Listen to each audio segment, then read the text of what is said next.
नमस्कार। ANB news में आपका बहुत बहुत स्वागत है। मैं हूं नवीन पांडे। सत्ता का महासंग्राम अब अंतिम दौर में पहुंच चुका है। 1 जून को 7वें चरण में 57 सीटों पर वोटिंग होनी है और उसके लिए जोरदार घमासान चल रहा है। इस दौर की 57 सीटों को लेकर 2019 के नतीजों की बात करें तो इसमें 30 सीटें एनडीए यानी बीजेपी के साथियों को मिली, 8 सीटें यूपीए यानी कांग्रेस के साथियों को मिली और 13 सीटें अन्य दलों को मिल चुकी हैं। इस बार कुछ बदले हुए सियासी समीकरणों के बीच जोरदार जंग चल रही है। बीजेपी के नेताओं का दावा है उनका बहुमत आ चुका है, जबकि विपक्षी नेता लगातार कह रहे हैं मोदी सरकार जा रही है। इस दावे को और जोर देने के लिए कांग्रेस अध्यक्ष मल्लिकार्जुन खड़गे ने 1 जून को दिल्ली में अपने आवास पर इंडिया गठबंधन के नेताओं की बैठक बुलाई है। यानी नतीजे आने से पहले ही अगली सरकार की तैयारी ये क्या बताता है? इस आत्मविश्वास की वजह क्या है? यह अंतिम दौर में अपने वोटर को संदेश देने की रणनीति है। इससे भी बड़ी बात, ममता बनर्जी ने इस मीटिंग में आने से मना कर दिया है। और यहां भी एक सवाल, क्या वाकई राहुल गांधी चाहते ही नहीं थे कि ममता बनर्जी इस मीटिंग में आए ताकि उनका रास्ता पहले ही साफ हो जाए? तो बड़े सवाल हैं और राजनीतिक घटनाक्रम जिस तरह से चल रहा है बहुत कुछ कहता है। आखिर विपक्षी गठबंधन इतना आत्मविश्वास से भरा हुआ क्यों है? या केवल दिखाने के लिए है? या केवल ये मुंगेरी लाल के हसीन सपने दिखाई दे रहे हैं? या आखिरी दौर को जो 1 जून को मतदान होगा उसको प्रभावित करने के लिए भी कोई ये सियासी चाल है? बहुत सारे समीकरण छिपे हुए हैं और बीजेपी इस पर क्या सोचती है, इन सब पर चर्चा करेंगे। उससे पहले देख लेते हैं क्या कुछ कहा गया। साथियों, यहां जो फर्स्ट टाइम वोटर है उनको 2012 का, आज से 11 साल पहले सपा का जो घोषणा पत्र है वो शायद आपको याद नहीं होगा। 2012 में सपा ने अपने घोषणा पत्र में साफ साफ लिखा है कि जैसा आरक्षण बाबा साहब आंबेडकर ने दलितों को दिया वैसा ही आरक्षण मुसलमानों को दिया जाएगा। ये संविधान की भावना के खिलाफ है। ये बाबा साहब आंबेडकर की भावना के खिलाफ है। लेकिन इंडी वालों को इसकी कोई परवाह नहीं। साथियों, एक और तरीका कांग्रेस ने 2014 से पहले खोजा। ये तरीका स्कूल, कॉलेज, यूनिवर्सिटी को अल्पसंख्यक संस्थान घोषित करने का है। इसके लिए कांग्रेस ने रातों रात कानून बदल दिया। एक झटके में ही हजारों शैक्षणिक संस्थानों को अल्पसंख्यक संस्थान घोषित कर दिया और पहले इनमें एससी, एसटी, ओबीसी को आरक्षण मिलता था। दूसरी बार प्रधानमंत्री बनाया। 70 साल से एक कांग्रेस ने अटका हुआ राम मंदिर नरेंद्र मोदी जी ने बनाया। नरेंद्र मोदी जी ने बनाया। भाइयों बहनों, ये चुनाव किसके बीच में है? ये चुनाव राम भक्तों पर गोली चलाने वाले और राम मंदिर बनाने वालों के बीच का चुनाव।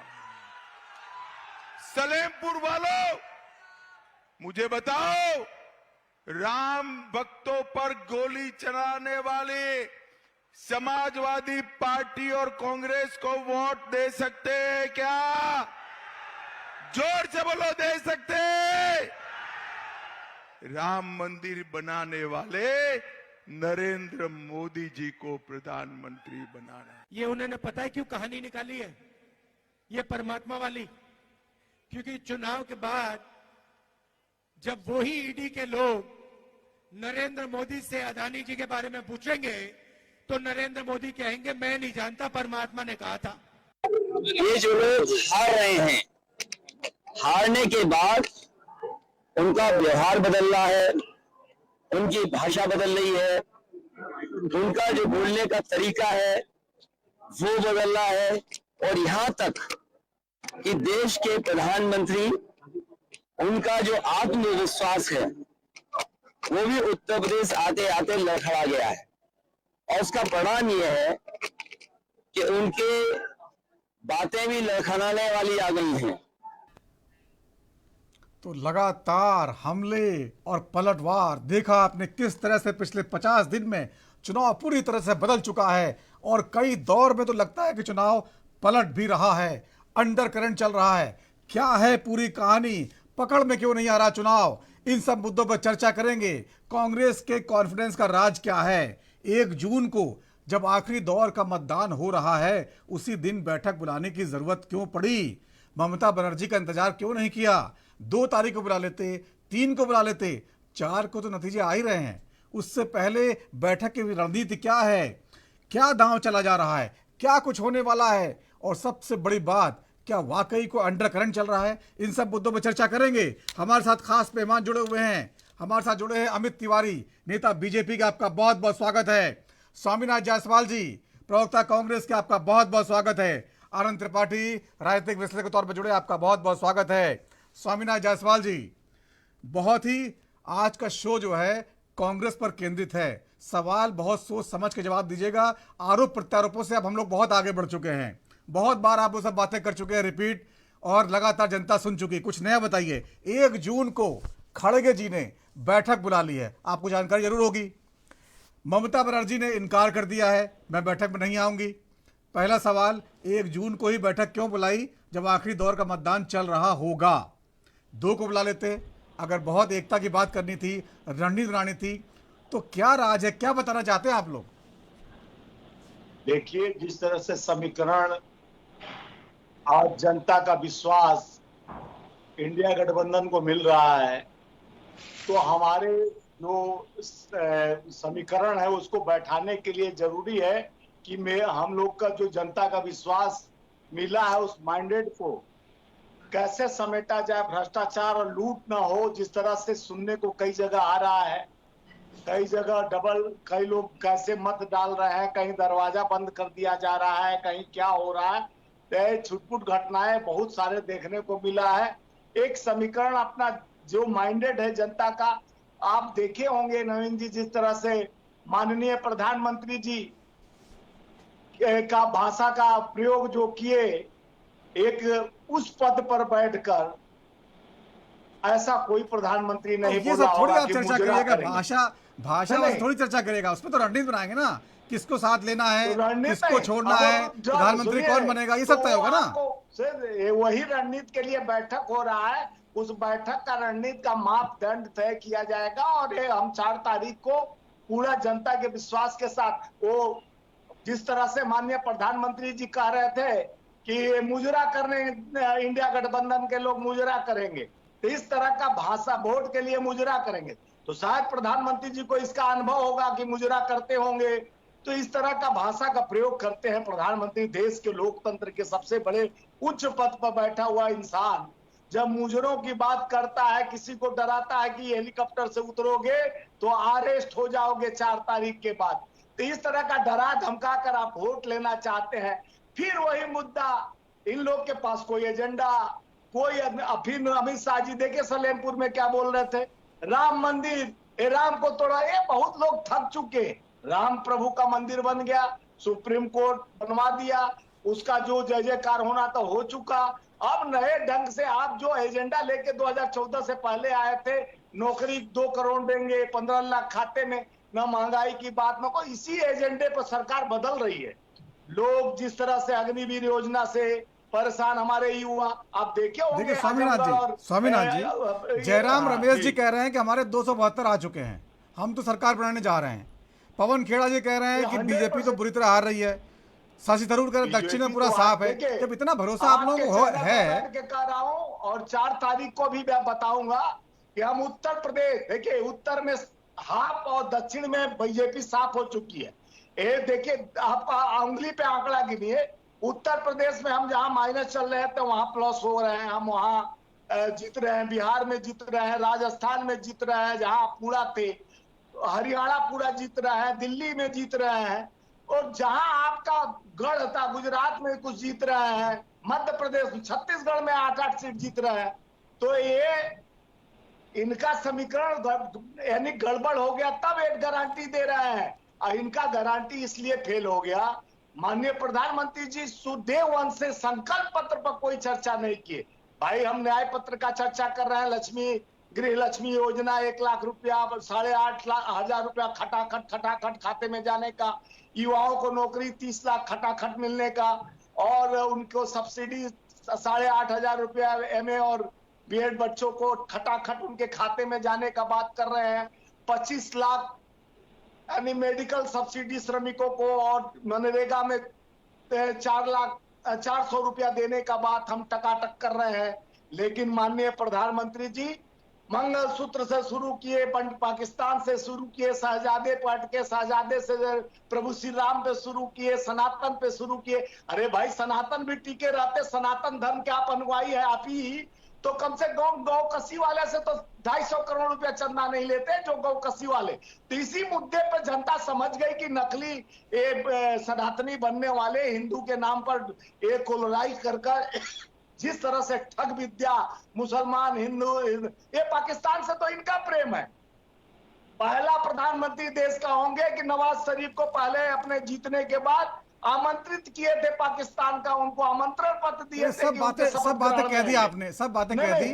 अब बता दीजिए। तो इस तरह का देखिए, हमारा एजेंडा यह है कि 4 तारीख को हम मैंडेट में आने वाले हैं। तो हमारा अपना देखिए, कांग्रेस अपने 328 सीटों में हम 250 के करीबन जीतने जा रहे हैं। 250 से पार 200, यानी हमारी सरकार एक तरफा आ रही है। और हम सरकार बनाने जा रहे हैं। पूरे साउथ से उठाकर देख के नॉर्थ तक जाइए और हर जगह पता चल जाएगा, जहां हम शून्य थे वहां बढ़ते जा रहे हैं। राजस्थान में बढ़ रहे हैं, छत्तीसगढ़ में बढ़ रहे हैं, मध्य प्रदेश में बढ़ रहे हैं। अमित भाई भी पता करेंगे कि बढ़ रहे हैं कि नहीं बढ़ रहे हैं। हमारे त्रिपाठी जी को भी पता होगा बढ़ रहे हैं कि नहीं बढ़ रहे हैं। तो साउथ साफ और उत्तर हाफ हो गया है भाजपा का। इस बौखलाहट में माननीय प्रधानमंत्री जी किसी को धमका रहे हैं, किसी को चमका रहे हैं, किसी को मुजरा करा रहे हैं। तो इस भाषाओं का प्रयोग कर रहे हैं माननीय प्रधानमंत्री जी, यशस्वी प्रधानमंत्री जी। आज तो स्वामीनाथ जी आज तो राहुल गांधी ने धमकाया है। उन्होंने कहा ईडी जब मोदी जी से पूछताछ करेगी तब मोदी जी को बताना पड़ेगा अडानी के पास कितना पैसा है। इसका क्या मतलब है? बताना पड़ेगा, समय अब अनुकूल आने वाला है। ईडी का बहुत प्रयोग किए हैं तो इनका भ्रष्टाचार का कलेवा खुलेगा ना। जिस तरह से कहते थे ये गिंडी वाले भ्रष्टाचारी हैं, अरे भाई हिमंत बिस्व शर्मा आपके गोद में बैठ गया, अजीत पवार आपके, अशोक चौहान, नवीन जिंदल, छगन भुजबल, पटेल, ये तमाम लोग आपके पास न्योता लेके चले गए। आप उनको भ्रष्टाचार मुक्त कर दिए, उनका ईडी का केस खत्म हो गया, उनका जांच खत्म हो गया, उनका फाइल खत्म हो गया। ये तो आपका दुर्भाग्य नहीं सौभाग्य है कि आप 770 विपक्ष के कांग्रेस के नेताओं को लेकर कहते हो कि हमारे पास बूथ लेवल तक कार्यकर्ता है, आओ भ्रष्टाचारी आओ और टिकट लेकर चुनाव लड़ जाओ। नवीन जिंदल जाते हैं, आधे घंटा में टिकट RPN सिंह आते हैं राज्यसभा, और उसके बाद अशोक चौहान आते हैं राज्यसभा। अरे आप मुख्यमंत्री अजीत पवार आते हैं, उनको डिप्टी CM। ये सारे कलई खुल चुका, जनता जान गया है कि आप एक रूप बदल के जहां जाते हैं तरह तरह के भाषाओं का प्रयोग करते हैं। आपके शब्दावली भी ऐसे धमकाने चमकाने वाली। अब तो मुजरा पर आ गए, अब आपका मुजरा देखा जाएगा कि 4 तारीख के बाद प्रधानमंत्री जी किस तरह का मुजरा करते हैं। तो राहुल गांधी जी के नाम पे मुहर लग जाएगी 1 तारीख को प्रधानमंत्री उम्मीदवार के तौर पे? देखिए एकदम 100% राहुल गांधी जी नहीं, कांग्रेस सबसे मजबूत दल के रूप में है। और हमारे राहुल जी तो नेतृत्व ही है, लेकिन इंडिया गठबंधन का एक मीटिंग, हम राहुल जी के लिए मीटिंग नहीं हो रहा हमारा। 4 तारीख को किस तरह से हम लोग दायित्वों का निर्वहन करेगा, किस तरह से अपना हर बूथों पर जहां पर जा रहा है मत पेटियां, उसकी सुरक्षा व्यवस्था कैसे करनी है, चोरों से कैसे बचाना है, लुटेरों से कैसे बचाना है, इसको मुस्तैदी से हमको जांच कर व्यवस्था करना है, इसलिए मीटिंग करना जरूरी है। हमको अपने मत को, जो जनता का माइंडेड मिला है, उसको बचाना जरूरी है, क्योंकि देश बदलाव की तरफ जा रहा है। तो जनता का उम्मीद हमसे जुड़ रहा है। वो किसानों का जो शहादत दी है, उनका परिवार पूछ रहा है कि कब हमारा बदला लेंगे। वो युवा पूछ रहा है कि हम बेरोजगार लेके सर्टिफिकेट पकौड़ा कर रहे हैं, और नाली से गैस बनाने वाली सरकार कब मुक्ति दिलाएंगे। वो सब बातें आ गई, ठीक है। पूछ रहे हैं अमित जी परेशान हो रहे हैं, जवाब देना चाह रहे हैं। महिला पूछ, ठीक है अमित जी, आराम से जवाब दीजिएगा। पहले मुझे बता दीजिए, 1 जून की बैठक का जो ये कांग्रेस बुला रही है, ये पहले बीजेपी ऐसा क्या करती थी? बीजेपी जो है हर चीज पहले क्या करती थी, रणनीति बनाती थी। कहीं कोई विधानसभा चुनाव में अगर पूर्ण बहुमत नहीं मिला तो पहले स्ट्रेटजी चौक हो जाती थी, किसको लाना है, किसको अपने साथ जोड़ना है, कैसे लाना है, ये सब कांग्रेस करने लगी। अब आपको लग रहा है कि जो है कांग्रेस बहुत बदल गई है? नवीन जी मुझसे पूछ रहे हैं आप? जी आपसे पूछ रहा अमित जी। जी नवीन जी, देखिए अभी स्वामीनाथन जी ने अपना लंबा चौड़ा निबंध पढ़ा जो रट कर आए थे। उन्होंने बोला राजस्थान, कुछ बातें काम की बताई उन्होंने, कुछ बातें काम की बताई उन्होंने, कहा कि वो मत पेटी वाली बात बताई, कैसे वो करेंगे सब। मैं उसी पे आ रहा हूँ। इन्होंने कहा राजस्थान जीत रहे हैं, तेलंगाना जीत रहे हैं, तमिलनाडु जीत रहे हैं, कश्मीर जीत रहे हैं, हर जगह इन्होंने बताया। और उसी लगे हाथों ये भी बता देते कि वो पीओके भी जीत के ला रहे हैं, तो शायद देश की जनता को संतोष होता कि जो पीओके इन्होंने गंवाया था कम से कम उसकी बात तो करें, लेकिन इनके मुंह पे उसके लिए, उसके नाम पर तो कुछ होता नहीं है। इन्होंने कहा कि गौ हत्या करने वालों से चंदा लिया। आपको पता होना चाहिए स्वामीनाथन जी, आप तो इतने बड़े नेता हैं कि इस देश में गौ हत्या बैन है। तो कोई भी कंपनी, अगर आपको कोई इंफॉर्मेशन है कि कहीं पे गौ हत्या हो रही है तो उसका रिपोर्ट कराइए, उसका साथ मत दीजिए। जो गांधी जी कहा करते थे कि जुर्म को छुपाने वाला भी उतना ही बड़ा मुजरिम होता है। आप अपनी समय पर बात कहिएगा, मेरी बात पूरी हो जाने दीजिए। दूसरी बात, इन्होंने कहा कि ये मतपेटियों की सुरक्षा कर रहे हैं, ये कर रहे हैं, वो कर रहे हैं। कांग्रेस पर ही चुनावी धांधली का सबसे बड़ा आरोप लगाया गया था, वो इंदिरा गांधी पर लगाया गया था कि उन्होंने चुनावों में धांधली किया था, और इसे कोर्ट ने सिद्ध किया था। और उस कोर्ट को पलटते हुए उन्होंने रातों रात देश में इमरजेंसी लगवा दी। आज वो बोल रहे हैं कि ये मतपेटियों की रक्षा। अरे लुटेरे तो ये हैं, लुटेरे ये हैं जिनसे देश की रक्षा हमें करनी है, और लुटेरे ही बोल रहे हैं हमें मतपेटियों की रक्षा करनी है। दूसरी बात, इन्होंने बहुत सारी बातें कही, लेकिन उन्होंने एक भी अपने वक्तव्य में ये नहीं बताया कि इनके पास देश के लिए विजन क्या है आने वाले 5 साल, 15 साल, 75 साल के लिए। ठगाठक बोल चुके हैं, ठगाठक डालेंगे पैसे को अकाउंट में। आप सुने नहीं भाई साहब। सुन लीजिए, खटाखट डालेंगे। उन खटाखटों का आंकड़ा है, कितना खटाखट डालेंगे स्वामीनाथन जी? क्या आपके पास जब 16 लाख करोड़ अपने बताइए मित्रों को दे सकते हैं, तो हम तो अपने बताइए देशवासियों को खटाखट फटाफट और सटासट दे ही सकते हैं ना। 22 पूंजीपतियों को 16 लाख करोड़ दे सकते हैं, तो हम अपने युवाओं को, किसानों को, मजदूरों को क्यों नहीं दे सकते? सुन लीजिए स्वामीनाथ जी, सुन लीजिए स्वामीनाथ जी, अभी बहुत टाइम है, सुन लीजिए। 45,000 का हमारे समय में 1.5 लाख रुपया का मिल रहा है। इनको चुप कराइए स्वामीनाथ जी, सुन लीजिए ना, पहले तो जवाब देने का मौका दूंगा आपको। इनका 15 मिनट का भाषण सुना है मैंने, हाँ अमित जी को सुन लीजिए थोड़ा। तो इनको भी क्षमता होनी चाहिए कि दूसरे को सुनने की। ये तो अभी ही सुन नहीं पा रहे हैं। बोलिए। अगर ये तो अभी ही सुन नहीं पा रहे, खुदा न खास्ता किसी राज्य में ये जीत गए तो इनकी हालत, ये दूसरों की हालत क्या करेंगे? ये तो अभी ही बेसब्रे हुए जा रहे हैं। देखिए, अरे अनुभव है हमको 70 साल का। सुनिए ना, मिर्ची की क्यों लग रही है स्वामीनाथन जी? सुन लीजिए स्वामीनाथ जी, सुन लीजिए। लेकिन 70 साल सरकार चलाने, सुन तो लीजिए, फिर सरकार चलाइए, सुन लीजिए। सरकार चलाने का अनुभव हमको है, डकैती का अनुभव है, बेचने का अनुभव है, रेल भेल सेल सारा सेल कर दिए, खंड करने का 16 अनुभव है लाख करोड़ अपने आपके पूंजीपति साथियों को देती है। हमारे पास अनुभव है, अनुभव को हम गिनाएंगे। देश की दुर्दशा की है ना, उसकी बताने जाऊंगा तो आप तिलमिला जाएंगे। इन्होंने ये नहीं बताया कि इनकी पीओके पे, अक्साई चीन पे देश को तीसरी इकोनॉमी कैसे बनाएंगे, देश को मैन्युफैक्चरिंग हब कैसे बनाएंगे। इन सब चीजों पे इनकी नीतियां ही स्पष्ट नहीं है। राहुल गांधी खुद कंफ्यूज हैं, उनको ये तक पता नहीं है कि इनका नेता कौन है। तो ये 1 तारीख को बैठक करने जा रहे हैं, तो जिसकी ना नीति तय हो, जिसका ना नेतृत्व तय हो, जिसका ना कोई विजन हो, एक को अमित जी वही तो तय करेंगे। ये सब कुछ जो है हम जीत के आ रहे हैं, अब हमारा नेता राहुल गांधी है, ये ममता बनर्जी आ नहीं रही है, तो कोई दिक्कत आएगी नहीं, राहुल गांधी चुन ले जाएंगे। ममता बनर्जी ने तो कांग्रेस पार्टी की भविष्यवाणी पहले ही कर दी कि इनको 40 भी नहीं आने वाली है, और इसीलिए इन्होंने कलकत्ता में गठबंधन, बंगाल में गठबंधन भी नहीं किया, तो उसकी क्या चर्चा करें। देखिए, अभी इन्होंने बताया कि बहुत सारी बातें प्रधानमंत्री मोदी जी करते हैं, मंगलसूत्र से लेके ये वो फलाना ढिमकाना बहुत चीज किया। तो इन्होंने क्या किया, इन्होंने क्या बताया देश को कि इनकी जब सरकारें थी तब इन्होंने कितनी नौकरियां दी। इनके कार्यकाल में बेरोजगारी दर डबल डिजिट के ऊपर था। आज बेरोजगारी देखिए, PLFS का पीरियडिक लेबर फोर्स सर्वे का डेटा आ गया है, उसमें ये लिखा हुआ है कि 6.7% बेरोजगारी दर है। इनके समय में डबल थी, इनको पता भी नहीं होगा कि इनके समय में बेरोजगारी दर थी क्या। महंगाई की प्रतिशत 11 से 12% थी इनके समय में, आज महंगाई की दर 4.8% है। ये सब पढ़ के आया है कीजिए स्वामीनाथन जी, बचर बचर बोलने से कुछ नहीं होता ये है। सब चीज जाके बताना था प्रधानमंत्री जी को। जनता और समझती 38 है साल का रिकॉर्ड पर महंगाई है, 50 तो आप बोल रहे हो झूठ का भंडार भरे हो।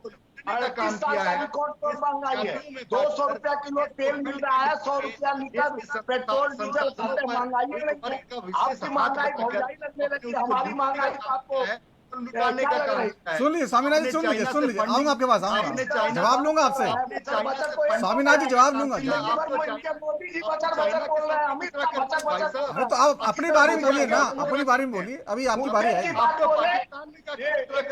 जी की बात है, क्यों पाकिस्तान इंडिया की बात कर रहे हैं? इसकी लॉ इसकी इंडिया, स्टार्ट ऑफ इंडिया की बात कर रहे हैं, 150 स्मार्ट सिटी देने की बात कर रहे हैं, बुलेट ट्रेन चलाने की बात अरे कर तो रहे हैं। अपनी बारे में सवाल पूछेगा ना, अभी बोल, सुन लीजिए। नहीं, इस तरह का बचर बचर कह रहे हैं, बचर बचर तो ये लोग बोलते हैं। अरे ये बचर बचर ही बोलते हैं आप। सुन लीजिए,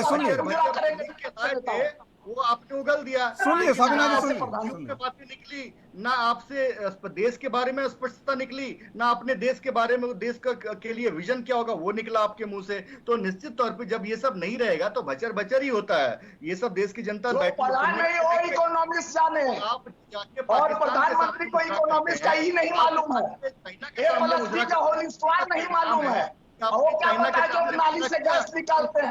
आपके राजीव गांधी फाउंडेशन में बोलता है नाली लगाया, पाइप लगाया, गैस निकलने लगा, चलने लगा। वो प्रधानमंत्री आपके वैज्ञानिक ठीक है, ठीक है अमित जी, ठीक है, एक टिप्पणी मैं जरा आनंद जी से ले लूं। ठीक है आनंद त्रिपाठी जी, आपने सुन लिया होगा दोनों प्रवक्ताओं की बातें। 1 जून को जो है बैठक बुलाने की रणनीति जो है आपको क्या समझ में आती है, जबकि उस दिन वोटिंग चल रही होगी, ममता बनर्जी नहीं आ रही होंगी? क्या राहुल गांधी अपना रास्ता साफ कराना चाहते हैं? कहीं मान लीजिए उनके दिमाग में यह है कि बहुमत पूर्ण किसी को नहीं मिला तो हम पहले से मजबूत कर लें अपने गठबंधन, या नीतीश जी को बुला लें, या जो आंध्र प्रदेश में है उसको, उन पार्टियों को बुला लें जो उनके साथ नहीं है, तीसरे मोर्चे में जो हो सकती हैं, या संभावित जो जीतने वाली पार्टियां हैं उनको एकजुट कर लें ताकि बीजेपी बाद में उसको मौका ना मिलने पाए। ये सब के दिमाग में लगता है। और देखिए इस बैठक में एकमात्र जो सबसे प्रमुख एजेंडा है वो इंडिया गठबंधन के सभी पार्टियों को कांग्रेस के नेतृत्व को स्वीकार करने के लिए मनाना है, और दूसरी बात की ये विचार करना है कि क्या कोई अगर आवश्यकता पड़े तो जो लोग दोनों गठबंधनों से बाहर हैं उनमें से कुछ लोगों को अपने साथ जोड़ा जा सकता है, इसके बारे में विचार करना है। और एक और जो महत्वपूर्ण बात वो होगी वो ये होगी कि अरविंद केजरीवाल के मुद्दे पर इंडिया गठबंधन की तरफ से कोई एक राय सार्वजनिक की जाए, क्योंकि अरविंद केजरीवाल को उसी दिन तक की 1 तारीख की जमानत है। ये बैठक 2 तारीख को हो सकती थी, लेकिन चूंकि 2 तारीख को अरविंद केजरीवाल नहीं होंगे इसलिए 1 तारीख को की जा रही है। आपको लगता है अरविंद केजरीवाल जी 1 तारीख के बाद कांग्रेस के लिए इतने महत्वपूर्ण होंगे? नहीं, कांग्रेस के लिए तो अरविंद केजरीवाल चुनाव से पहले भी महत्वपूर्ण थे और कम से कम 4 जून तक तो महत्वपूर्ण बने रहेंगे अगर सरकार बन रही होगी तो। उसके बाद उसके बाद की अगर परिस्थिति भाजपा या एनडीए गठबंधन अगर संपूर्णता में बहुमत में आता है तो कांग्रेस के लिए अरविंद केजरीवाल का महत्व खत्म हो जाएगा, फिर तो उल्टा हो जाएगा। क्योंकि दिल्ली में विधानसभा के चुनाव में जब भी जाना होगा और यदि कोई ऐसी स्थिति आती है, परिस्थिति आती है कि जब अरविंद केजरीवाल के 5-4 सांसदों की आवश्यकता के बगैर काम ही नहीं चलेगा, तो अरविंद केजरीवाल का महत्व निश्चित तौर पर बना रहेगा, इसमें कोई संदेह नहीं है।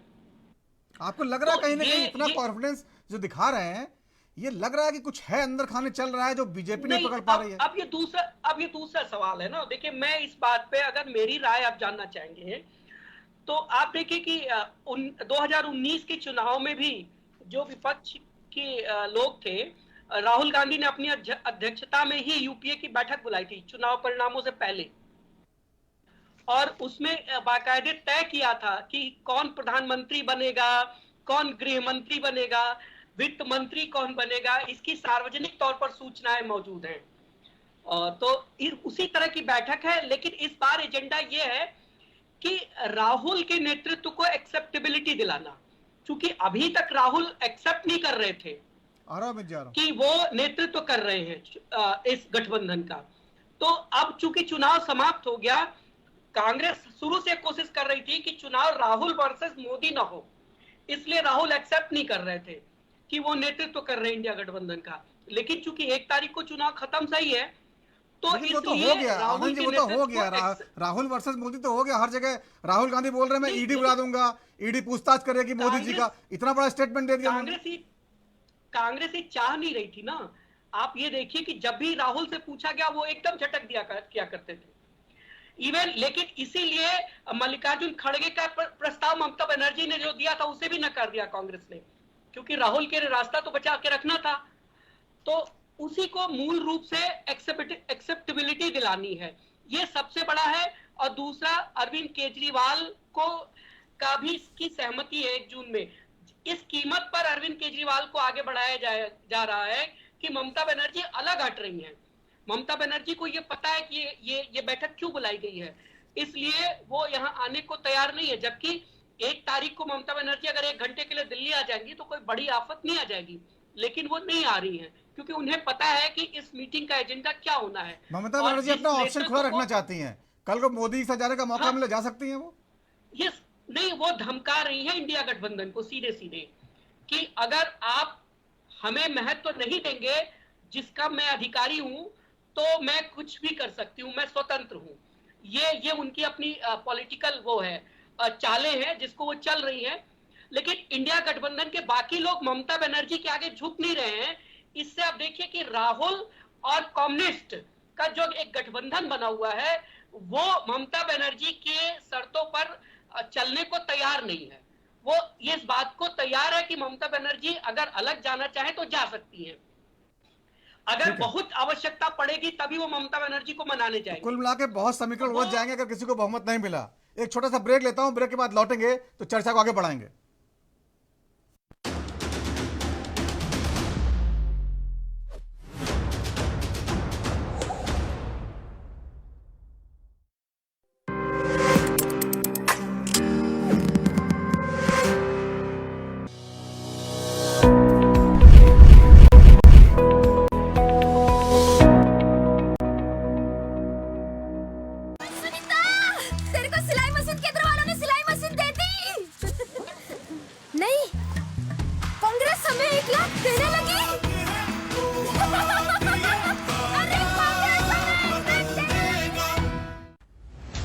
नहीं दबेगी कोई आवाज, हटेगे पर्दे सामने आएगा हर राज।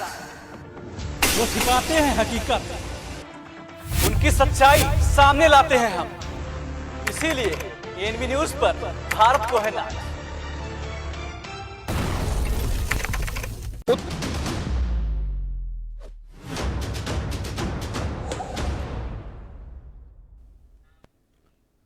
और ब्रेक के बाद राजधर में एक बार फिर आपका स्वागत है। चर्चा कर रहे हैं लगातार, कांग्रेस ने 1 जून को बैठक बुलाई है जिस दिन लोकसभा चुनाव के अंतिम दौर का मतदान होना है।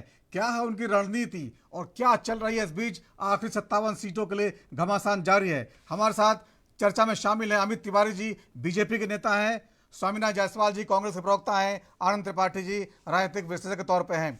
अमित तिवारी जी, आप सारे सवालों का जवाब देंगे, उससे पहले 2-3 तथ्य मैं आपको बता देना चाहता हूं, आप उसका खंडन भी कर सकते हैं।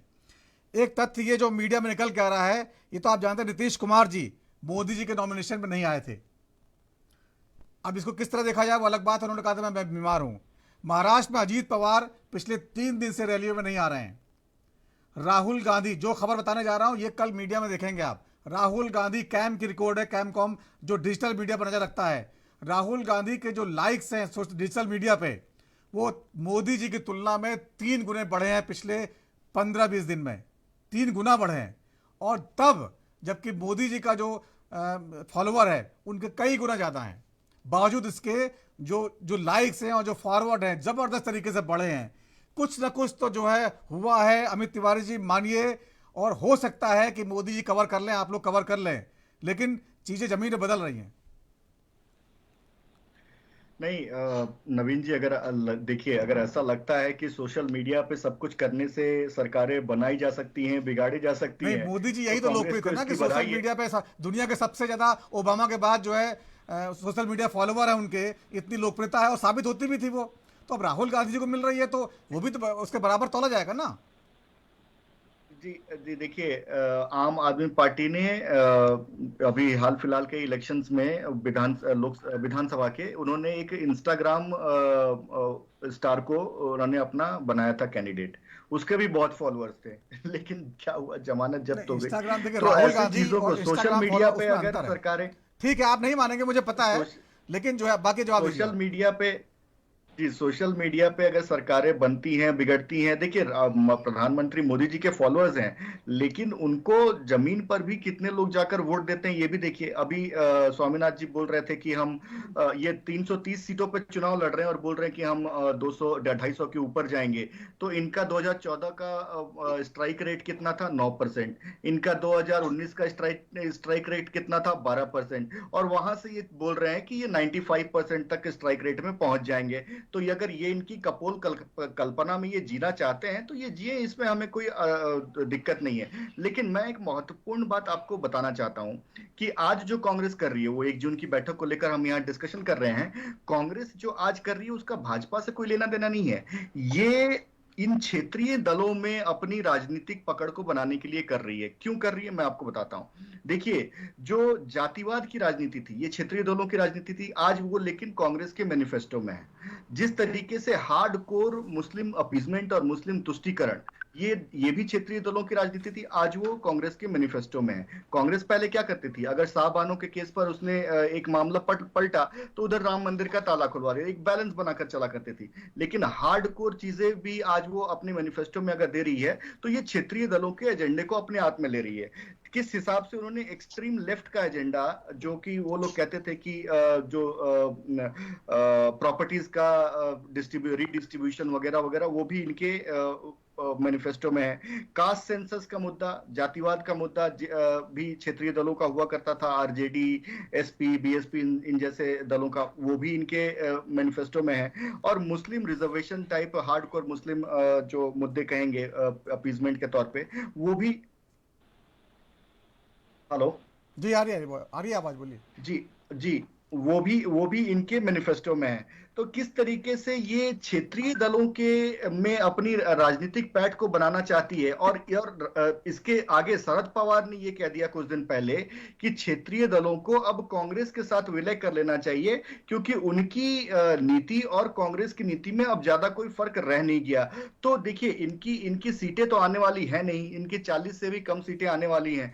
तो एक बहुमत की एक विपक्ष में आ जाए, ऐसा एक नंबर इकट्ठा करने के लिए 1 तारीख को मिल रहे हैं कि किसी तरीके से सबका समर्थन मिल जाए तो ये फिर से, जैसे 2014 में तो कांग्रेस के पास विपक्ष का नेता चुनने के लिए भी नहीं था, लेकिन सभी दलों ने उसको समर्थन दिया तो कांग्रेस का विपक्ष का नेता बना। वही हाल इनकी रही 2019 में। तो एक किस तरीके से विपक्ष का एक नेता इस बार भी कांग्रेस बनी रहे और उसकी एक इन क्षेत्रीय दलों पे पकड़ बनी रहे, उसके लिए ये सारी की सारी कवायद की जा रही है। इसका भाजपा से ना कोई लेना देना है, ना इनका ये सरकार बनाने से कोई लेना देना है। ये तो ना 3 में है ना 13 में है। तो ये 4 तारीख को सारी चीजें स्पष्ट हो जाएंगी कि कांग्रेस की स्थिति क्या है। अब उसके बाद राहुल गांधी को शायद तीसरी यात्रा निकालनी पड़े, कांग्रेस ढूंढो यात्रा। अमित शाह जी कह रहे हैं कि वो टिकट कटा लिया है।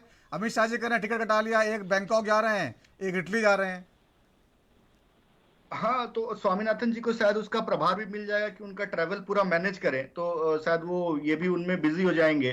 तो कि थाईलैंड जाना है, कि बैंकॉक जाना है, कि इटली जाना है, कहाँ जाना है, अब तो स्वामीनाथन जी ही बता पाएंगे अगर उनको कोई प्रभार मिला होगा इसके बारे में। तो बताइए स्वामीनाथ जी क्या कहेंगे। देखिए, झोला तो जो झोल किए हैं, झोला भी तैयार कर लिए हैं।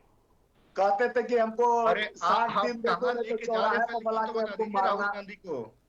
तो अब झोला भी तैयार है, पब्लिक भी तैयार है, इनका रोल वो हमारे नेता हम पे छोड़ दीजिए। सारा आप कहाँ तैयार देख है। रहे हैं राहुल गांधी को, ये अब बताइए जनता ना। समझ गई है कि भ्रष्टाचारियों का गैंग लीडर कौन है, भ्रष्टाचारियों का प्रबुद्ध नेता कौन है, इसके काल में लुटेरों का बादशाह कौन है।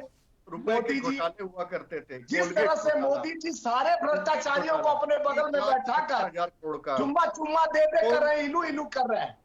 2G आज घोटाला, प्रधानमंत्री जी का, अमित शाह जी का पोल खुल गया। 1,80,000 पहले भी इनके दिमाग में वही फितरत था, पहले भी अमित शाह जी हाँ। तड़ीपार थे, अब 400 पार पुनः तड़ीपार जरूर हो जाएंगे, क्योंकि देश के लोकतांत्रिक और संविधान को बदलने का जो कोशिश करने का इन्होंने बीड़ा उठाया। इनका सांसद हेंगड़े बोलता है 400 पार आएगा तो हम संविधान बदल देंगे। सबसे पहले इस तरह का संविधान के साथ छेड़छाड़ तो स्वामीनाथन जी आपकी पार्टी ने किया है, उसके बारे में आप सरकारें आई गई। स्वामीनाथन साल जी में तो सबसे पहले जो संविधान के साथ छेड़छाड़ किया वो तो आपकी पार्टी ने किया है। क्या आप उससे कुछ अभी भी कहना चाहेंगे?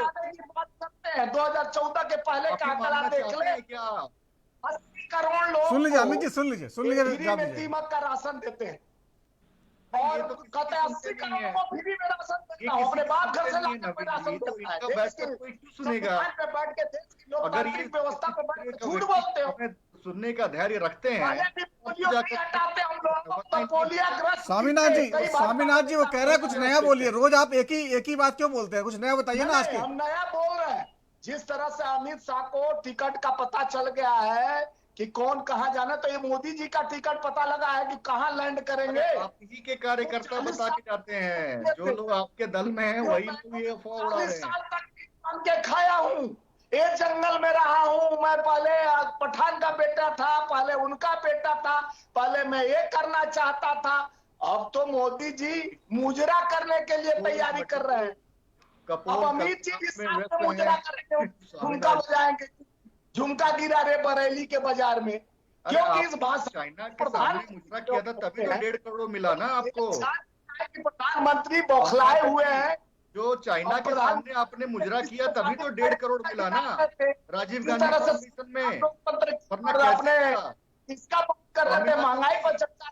माननीय प्रधानमंत्री इसलिए मिला आपको 1.5 करोड़ चाइना की पार्टी से। पुरानी बात घिसी पिटी नेहरू जी की बात। फवाद चौधरी आज आपके लिए बैटिंग क्यों कर रहा है? आपने क्या किया, कितना लूटे हैं, तभी तो आज कर रहा आपके लिए। कितने को अपना दान दिया है, ये सब कभी खुले।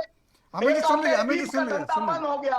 अरे बीफ का धंधा बंद कहाँ हुआ भैया?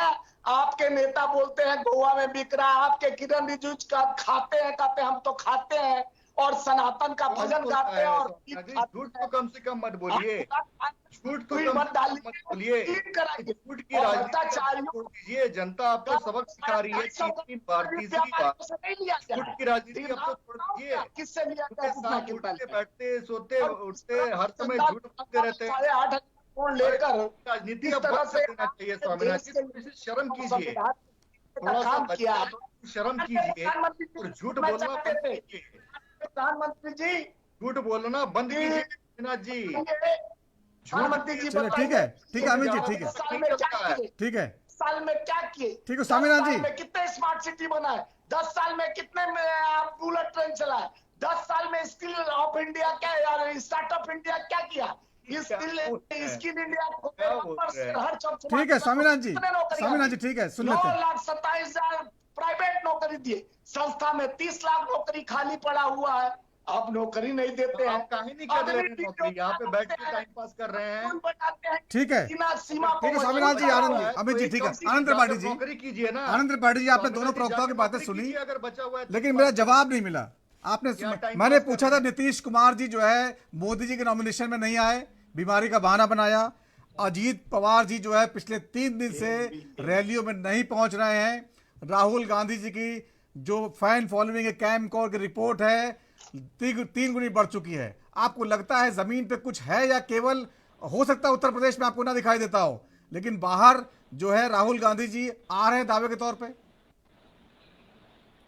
देखिए, कांग्रेस पार्टी को सपोर्ट बढ़ा है इस चुनाव में, इसमें इसको मान लेने में कोई बड़ी बात नहीं है ना। लेकिन क्या ये सपोर्ट इस लेवल पर बढ़ गया है कि कांग्रेस पार्टी की सीटों में इजाफा कर दे? इसके लिए कांग्रेस पार्टी के पास एक निर्धारित वोट होना चाहिए था उसके बैग में, जो वो खो चुकी थी। इससे जिन योजनाओं का ऐलान किया है, कांग्रेस का, जिन योजनाओं का ऐलान किया है, 8500 रुपए देंगे महिलाओं को, युवाओं को रोजगार गारंटी देंगे, ये सब तो ऐसे कदम है ना जो लोकप्रियता बढ़ाते हैं, तो इसको वोट में तब्दील नहीं होंगे आपको लगता है? मैं यही बात आपसे कह रहा हूं कि वोट में बढ़ोतरी जरूर होगी, लेकिन मेरी समझ जहां तक बनती है, वो हो सकता है आप सहमत हो ना हो और लोग सहमत हो ना हो, कांग्रेस को वो जीत तक नहीं लेकर के जा रहा है। वो बस देश एक बहुत बड़ा समुदाय है जिसके अंदर में ये भरोसा आया है कि अगर भाजपा से लड़ सकती है तो कांग्रेस लड़ सकती है। वो उसमें से बहुत सारे लोग कांग्रेस की तरफ टर्न हुए हैं, लेकिन उनमें जो स्थानीय पार्टियों का हिस्सा है वो बड़ा हो गया है, कांग्रेस की तरफ शिफ्ट हुआ है। लेकिन वो इस लेवल पर शिफ्ट नहीं हुआ कि कांग्रेस को इस चुनाव में, 2024 के चुनाव में कोई बहुत डिसाइसिव मैंडेट दिला सके। कांग्रेस की स्थितियों में कोई बड़ा अंतर आ जाए, इस तरह का मैंडेट, तो कांग्रेस का वोट बढ़ा है, इसको मानने में कोई समस्या नहीं है। लेकिन कांग्रेस डिसाइसिव जीत की तरफ उस बढ़े हुए वोट से नहीं पहुंच पा रही है। इतना नहीं बढ़ा है कि वो जीत के अंतर को कवर कर सके। जीत के जो हार का कांग्रेस का अंतर रहा है ना, उसमें कभी आ सकती है। जिन प्रदेशों में कांग्रेस ने अच्छा प्रदर्शन किया, अभी उन कांग्रेस जीत की तरफ बढ़ सकती है। जैसे तेलंगाना में गई, तेलंगाना में कांग्रेस ने वहां की लोकल पार्टी को रिप्लेस किया और सरकार बनाई। तो अब जो दूसरी पार्टी में उसका सीधा मुकाबला बीजेपी से हो गया। अब बीजेपी से जैसे ही मुकाबला सीधा हुआ कांग्रेस का तेलंगाना में, तो वहां एक जो राष्ट्रीय अपील काम करने लगी। अगर भारत कांग्रेस का मुकाबला होता तो कांग्रेस को बड़ा जबरदस्त लाभ मिलता तेलंगाना में, लेकिन बीजेपी से लाभ में सीधी लड़ाई हो गई, तो वो लाभ कम हो गया कांग्रेस का आकर के, क्योंकि पोलराइजेशन हो गया। तो इस हिसाब से आपको लगता है बीजेपी पिछली बार का अपना प्रदर्शन दोहरा पाएगी, 303 सीटों वाला जो उसको अकेले मिली थी? इसमें मुझे कोई संदेह नहीं लगता है। आप देखिए, बीजेपी के घोर विरोधी और राहुल गांधी के साथ चलने वाले योगेंद्र यादव जैसे सेफोलॉजिस्ट भी 240 से 260 बीजेपी को अकेले कह रहे हैं, जो पूरी यात्रा में राहुल गांधी के सलाहकार रहे, समर्थक रहे और उनकी नीतियां तय कर रहे थे। तो जब राहुल के कैंप ही ये मान करके चल रहा है कि 240 से 260 बीजेपी को अकेले, तो आप समझिए कि कांग्रेस क्या सोच रही है। तो जो कांग्रेस सोच रही है, कम से कम देश की जनता उससे आगे सोच रही है, ये निश्चित बात है। ठीक है स्वामीनाथ जी, आपके योगेंद्र यादव तो खुद ही बोल रहे हैं 260 सीटें आ जाएंगी, तो फिर आप कैसे जो है उम्मीद लगाए बैठे, 1 तारीख की मीटिंग बुला रहे हैं? ये सब जो है फर्जी, जो है मुंगेरी लाल के हसीन सपने दिखा रहे हैं आप लोग। नहीं, फर्जी तो कौन दिखा रहा है? अगर फर्जी हम दिखाते तो हम इस तरह का बात नहीं करते। शायद त्रिपाठी जी को ज्यादा ज्ञान है, अनुभवी है, उन तो बुजुर्ग उम्र भी है, बड़े भाई हैं, उनको तो ज्यादा ज्ञान है। नहीं, योगेंद्र यादव जी का नाम ले रहे हैं, जो सेफोलॉजिस्ट है, मशहूर जो है, और आपको सपोर्ट करते हैं। योगेंद्र यादव, देखिए योगेंद्र यादव क्या बोले, कल मैं देखता था उनका इंटरव्यू एबीपी, और ऐसा कुछ नहीं बोले। त्रिपाठी जी को ज्यादा सुने होंगे, हम नहीं उतना सुने, लेकिन हम बता रहे हैं, सुनिए, रिकॉर्ड आपके चैनल पे है और 4 तारीख को भी बैठूंगा, तो मैं बता रहा हूं कि खुली चैलेंज है कि इस समय लोग जनता का विश्वास के साथ जीत रहे हैं। और जिस तरह से हमारे बड़े भाई त्रिपाठी जी बोल रहे हैं, छत्तीसगढ़ में मैं 8 सीट जीत रहा हूं, पहले 2 सीट था। मध्य प्रदेश में 8 सीट, लिखते जाइए, और राजस्थान में 8 सीट जीत रहे हैं, और हरियाणा में 8 सीट जीत रहे हैं, 6 सीट दिल्ली में जीत रहे हैं, जहां मैं 0 सन्नाटा था हम लोग। और आज के डेट में कांग्रेस मजबूत पूरे देश में हुआ है, इसलिए हुआ है कि हम जो मुद्दे लेके आते हैं, जनता को विश्वास दिलाते हैं। हमारा खोखला गारंटी नहीं होता है। भाइयों बहनों मित्रों, 2 करोड़ नौकरी, ये खोखला गारंटी था। 15 लाख खाते में काले धन, हम लोग सोचे 15 लाख आएगा, लेकिन वो तो अपने पूंजीपति साथियों को बांट दिए 16 लाख करोड़। तो इस तरह के लोगों के अंदर एक लगा, जिस तरह से आर्मी का नौकरी खत्म करके अग्निवीर लाया गया, नाकामियों का लंबा लिस्ट है। गंगा को सफाई में लूट रहे हैं, बड़े बड़े लोग लुटेरे का गैंग बनाकर, जिस तरह से गंगा जल पर भी जीएसटी लगा दिए थे 12%। तो अभी माननीय प्रधानमंत्री जी का ये भाषा पहले नहीं था, अमित शाह जी का ये भाषा नहीं था। देखिए, बार बार प्रभु श्री राम को लेके आते हैं, 2 बार रोड शो कर चुके, दर्शन कराए, सब प्रोपगंडा फेल होते जा रहा। अभी भी अमित शाह वही राप अलाप रहे हैं। तो इनको सावधान हो जाइए, हो जाए। लेकिन लोग, जनता समझ गया है, अपना मानसिकता बना लिया है कि लक्ष्मी योजना हर नारियों को भा रहा है, 30 लाख नौकरियों जन युवाओं को लुभा रहा है, और 50% भागीदारी महिलाओं को न्याय की, और 25 लाख रुपया मेडिकल सब्सिडी श्रमिकों को, 400 रुपया मनरेगा, और हिस्सेदारी और भागीदारी की बात करने वाली जो कांग्रेस है, हमारे 5 न्याय 25 गारंटी। मेरे बड़े भाई अमित भाई तो बार बार बोल रहे हैं कि मुस्लिम है, ये प्रधानमंत्री जी भी शुरू किए थे मुस्लिम लीग। हमारे किसी मैनिफेस्टो में ऐसा नहीं जुड़ा है जो इन्होंने मंगलसूत्र छीनकर गरीबों का और मुस्लिमों को दे देंगे, ऐसा कुछ नहीं लिखा है। अभी आपने स्वामीनाथन जी सारी बातें बोल दी हैं, अभी जवाब ले लीजिए चुपचाप, बीच में सुन के अमित जी जवाब देंगे। हमारा 1 तारीख को हम इसलिए मीटिंग कर रहे हैं, हमारे विचारधारा एक है, इंडिया गठबंधन मजबूत है। एक डर इनके अंदर बौखलाहट दिखा रहा है, जो बेचैनी है भाजपा का, सबके सामने आ गया कि इस तरह का भाषा का प्रयोग प्रधानमंत्री जी कर सकते हैं। तो इतना डरे हुए हैं, डरा रहे हैं, एक बिहार को डरा रहे हैं कि तुम हेलीकॉप्टर से उतरोगे तो अंदर जाओगे। अरे मोदी जी, अहंकार रावण के पास था, और बड़ी अहंकार लोगों के पास होता है। उनका भी अहम अहंकार जनता तय करता है, जनता खत्म करता है। किसी के बाप का ठीक है, जवाब ले लीजिए अभी अमित जी, जवाब ले लीजिए स्वामीनाथन जी। बदलाव जनता के तय करने पे होता है, न भाजपा का, न कांग्रेस का, न अन्य पार्टियों का। मेरा बपौत ठीक नहीं है स्वामीनाथन जी, तय करती है कि किसका मन का बात। ठीक है स्वामीनाथन जी, जवाब ले लीजिए। दूसरे के समय का अतिक्रमण करेंगे जी। देखिए, स्वामीनाथन जी ने बहुत सारी बातें कही जिसका कोई आधार नहीं है। आप देखिए, मैं आपको एक छोटा सा एग्जांपल देता हूं नवीन जी। 2004 में जब हमारी सरकार गई, अर्थव्यवस्था उस समय 11वें स्थान पे थी। 2004 में जब इनकी सरकार आई, और जब ये 2013 में जब इनके लास्ट सरकार चल रही थी, तब अर्थव्यवस्था 10वें स्थान तक पहुंची। सोचिए, मात्र 11 से ये 10वें तक पहुंचा पाए।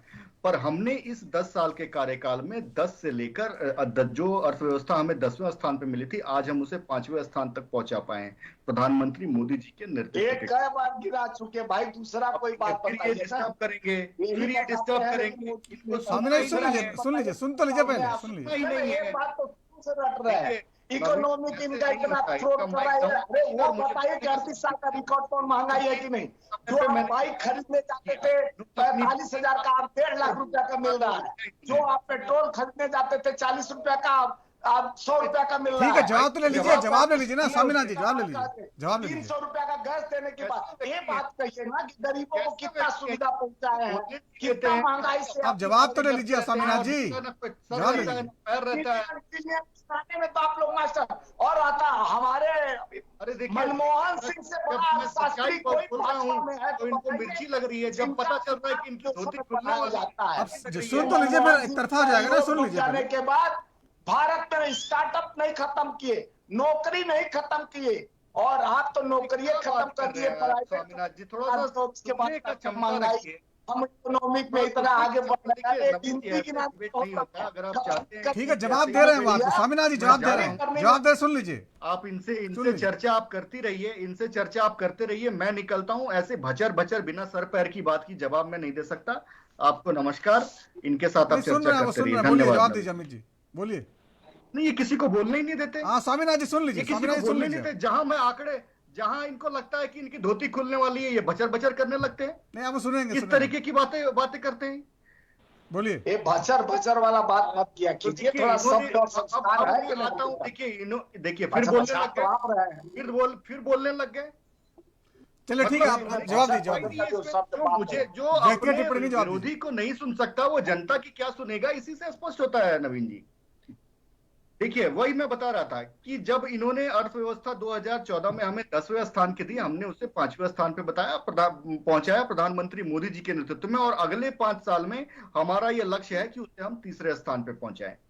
किस तरीके से इन्होंने जो इनके टाइम पे जो ग्रोथ रेट हुआ करता था, आज ग्रोथ रेट उससे ज्यादा है। हर रिपोर्ट में, आरबीआई के हर रिपोर्ट में अगर आप देखेंगे तो हमारा जीडीपी ग्रोथ रेट कांग्रेस की ग्रोथ रेट से ज्यादा है। इसमें कोरोना काल भी नहीं थे उसके बावजूद। किस तरीके से जो बजट इनके काल में 15 लाख करोड़ का हुआ करता था, आज बढ़कर 45 लाख करोड़ हो गया है। किस तरीके से कॉलेजेस की संख्या बढ़ी है, जो 400 कॉलेजेस पहले हुआ करते थे आज 700 से ज्यादा है। यूनिवर्सिटीज की संख्या बढ़ी है, जो 723 हुआ करती थी आज 1113 से ज्यादा है। मेडिकल कॉलेजेस की संख्या बढ़ी है, एम्स जो 6 हुआ करते थे आज 24 है। और एक बात आपको मजे की बताता हूं नवीन जी, कि एम्स ये लोग बहुत बोलते हैं कि नेहरू जी ने एम्स बना दिया, बहुत ही दूरदर्शी थे वगैरह वगैरह। नेहरू जी ने एक एम्स बनाया था, उसके बाद न राजीव गांधी, न इंदिरा गांधी, न राजीव गांधी, न सोनिया गांधी, किसी ने कुछ नहीं किया। उसके बाद जब अटल जी की सरकार आई, उसके बाद वहां पे 6 एम्स उन्होंने बनाने का काम किया, जिसका 5 का उन्होंने पूरा किया, और एक एम्स जो माननीय अटल जी के कार्यकाल से शुरू हुआ था, उसका फीता काटा मनमोहन सिंह जी ने। उसके बाद इन 10 सालों में कम से हमने उस एम्स की संख्या को 24 तक बढ़ाया है। आईआईटीज की संख्या 16 थी, उसे 23 तक बढ़ाया है। एम्स की संख्या, आईआईएम की संख्या 13 थी, उसे 20 तक बढ़ाया है। मेट्रो जो केवल 5 शहरों तक सीमित था, उसे हमने 20 शहरों तक ले गए। जल परिवहन जो शून्य था, उसे आज 111 जल परिवहन मार्ग हैं। किस तरीके से सड़कों का जो 90,000 किलोमीटर की सड़कें थी 2014 से पहले, आज वो 1.5 लाख करोड़ से ज्यादा किलोमीटर की सड़कें हैं। ग्रामीण सड़कें बढ़ी हैं। तो किस तरीके से इंफ्रास्ट्रक्चर का विकास हुआ है, स्वामीनाथ जी को ये सब सुनना ही नहीं है। इन्होंने मुजरा किया चाइना के सामने, तो चाइना ने इनको 1.5 करोड़ रुपए दिया। राजीव गांधी, विकास जरूर हुआ है, विकास जरूर हुआ, पैसा आया है, लेकिन महंगाई भी तो बढ़ी है। आप ये भी तो मानिए ना, बेरोजगारी बढ़ी है, कहीं ना कहीं तो फर्क पड़ा है। तो आंकड़ा दिया, महंगाई का जो आंकड़ा आया है 4.8% है। आप बताइए, जो पेट्रोल अभी चिल्ला रहे थे 2004 में, 2013 में जो पेट्रोल 2004 में हमने 30 रुपए पे इनको दिया था, वो इन्होंने 2014 आते आते कर दिया 72 रुपए। बताइए कितना परसेंट बढ़ा। और आज पेट्रोल 100 रुपए है, दिल्ली में देखेंगे तो 100 से नीचे है। कितना परसेंट बढ़ा, तुलना कर लीजिए ना। यही तो तुलनात्मक विषय है जिस पर चर्चा होनी चाहिए, लेकिन ये बात करेंगे बिना सर पैर की। 2004 में डीजल का प्राइस क्या था और 2014 में डीजल का प्राइस क्या था, और अब डीजल का प्राइस क्या है। इनके काल में 200% फ्यूल पे चार्जेस बढ़ाया था इन्होंने, हमारे काल में मात्र 60 से 65% बढ़ा है। ये है आंकड़ा। किस तरीके से आज महंगाई का दर 4.8% है। रिपोर्ट आई है, मैं अपने आंकड़े नहीं दे रहा हूं। आप जाके गूगल कीजिए, किसी को भी, जो भी सामान्य मोबाइल चलाता होगा उसको गूगल करेगा, उसको पता चल जाएगा। इनके जमाने में डबल 11 से 12% महंगाई का दर था। किस तरीके से बेरोजगारी का दर आज 6.7% है। पीरियोडिक लेबर फोर्स सर्वे का रिपोर्ट आई है, उसको देखिए। मैं अपने आंकड़े नहीं दे रहा हूं, उस रिपोर्ट को कोट कर रहा हूं मैं। 6.7% बेरोजगारी का दर है। इनके समय में डबल डिजिट में था बेरोजगारी। तो किस तरीके से इन्होंने देश का बंटाधार किया, और उसी दिशा में पुनः देश को ले जाना चाहते हैं, तो देश की जनता समझती नहीं है। आज अगर स्कूल बन रहे हैं, कॉलेजेस बन रहे हैं, इंफ्रास्ट्रक्चर का डेवलप हो रहा है, तो क्या ठीक है, आपने नहीं माना नहीं महंगाई और बेरोजगारी की बात। आनंद त्रिपाठी जी, आपको लगता है कहीं देश में महंगाई बेरोजगारी है, युवा कहीं ना कहीं प्रभावित हुए हैं उससे? देखिए, जब इकोनॉमी एक्सपेंड करती है तो स्वाभाविक है कि कुछ इन्फ्लेशंस बढ़ते हैं। अगर आप इन्फ्लेशंस को कंट्रोल करेंगे तो इकोनॉमी एक्सपेंड नहीं करेगी। ये मनमोहन सिंह से पूछ लिया जाए तो बड़े आसानी से वो बता देंगे, है ना। पता नहीं क्यों लोगों को समझ में नहीं आता या पूछने नहीं जाते उनसे। ये बड़ी सामान्य सी बात है कि जब लोगों की परचेजिंग पावर बढ़ेगी, इकोनॉमी एक्सपेंड करेगा, तो डेफिनेटली ग्रोथ होगा, और ग्रोथ के साथ कुछ हिस्सा इन्फ्लेशन का आएगा। आनंद जी, जिसे अगर आप अगर महंगाई परचेजिंग पावर बढ़ रही होती तो जो है जो इतने लोगों को फिर इतना खाने का राशन क्यों देना पड़ रहा होता, ये भी तो सवाल है। आप गलत सोच रहे हैं कि लोगों के पास कमी है इसलिए दिया जा रहा है। ये सोच गलत है, ये नैरेटिव गलत है। ये शुरुआत हुई थी कोविड में, जब लोगों के पास असंगठित क्षेत्रों में रोजगार बंद हो गए तो क्या करे सरकार, भूखों मरने देती उनको? पूरी दुनिया में इस तरह की योजना लाने की हिम्मत किस सरकार? लोगों ने पैसे छाप छाप करके बांटे। अमेरिका जैसा बड़ा इकोनॉमी का देश लोगों को पैसे बांट रहा था, उसका परिणाम देखिए जाकर के क्या हुआ वहां पे। भारत की तुलना में पूरी दुनिया में जिन लोगों ने लोगों को पैसे बांटे, उन सारे देशों में इन्फ्लेशन भारत से दुगना है। ये बात कौन समझाए इस देश में? भारत ने जो तरीका अपनाया इन्फ्लेशन और महंगाई से बचने का, भारत में 2.5-3 गुना महंगाई हुई होती अगर सरकार ने ऐसे लोगों को, जो लोग अपने रोजगार खो चुके थे। कोविड जैसी महामारी भी तो 100 साल में नहीं आई, 2 साल चली, जिसका परिणाम अभी तक चल रहा है। एमएसएमई सेक्टर पर अभी चल रहा है, असंगठित क्षेत्र में अभी भी चल रहा है, जिसका उस क्षेत्र में इतनी बड़ी लोगों के रोजगार खत्म हो गए तो उनको भोजन कौन देगा? सरकार सामने आएगी, क्योंकि सरकार का उद्देश्य है कल्याणकारी सरकार होने का। तो सरकार ने वो चला रही है। आज ऐसी आवश्यकता नहीं है कि अगर राशन 1 किलो राशन एक परिवार नहीं पहुंचे तो लोग जिंदा नहीं रह पाएंगे। लोगों के पास सामर्थ्य है, ऐसा नहीं कि सामर्थ्य नहीं है उसके बावजूद सरकार पैसा, तो इसलिए सरकार भोजन दे रही है उनको। सामर्थ्य है फिर भी वोट के लिए सरकार राशन बांट रही है। स्वामीनाथ जी 30 सेकंड जवाब दीजिए फटाफट, समय खत्म हो रहा है।